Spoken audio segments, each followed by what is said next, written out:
Wallootti musliimoota bifa suukaneessaan ajjeechaan irratti raawwatame. Qaamoleen finxaaleeyyii gocha gara jabummaa kana raawwatan imaama masjiidaa dabalatee musliimoota irratti ajjeechaa raawwachuun masjiida irrattis haleellaa raawwataniiru.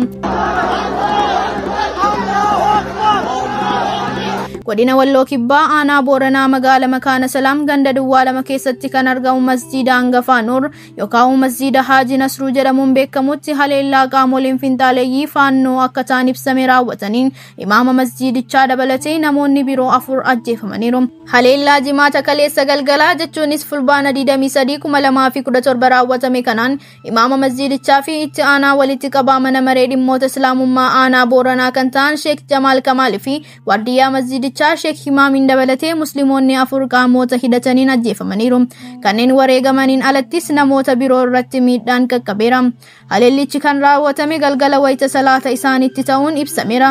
Yeroo qaamoliin hidhatan kunneen masjiida seenan imaama masjiidichaa kan ta'an Sheek Jamaal Kamaal azaanaa kan turan yoo ta'u dhukaasa itti banameen osoo azaana hin xumurin akka ajjeefaman himameera.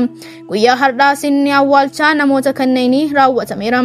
Hawaasni musliimaa sirnicha irratti argame ajjeechaa kana balaaleffachuun sagalee isaas dhageessiseera.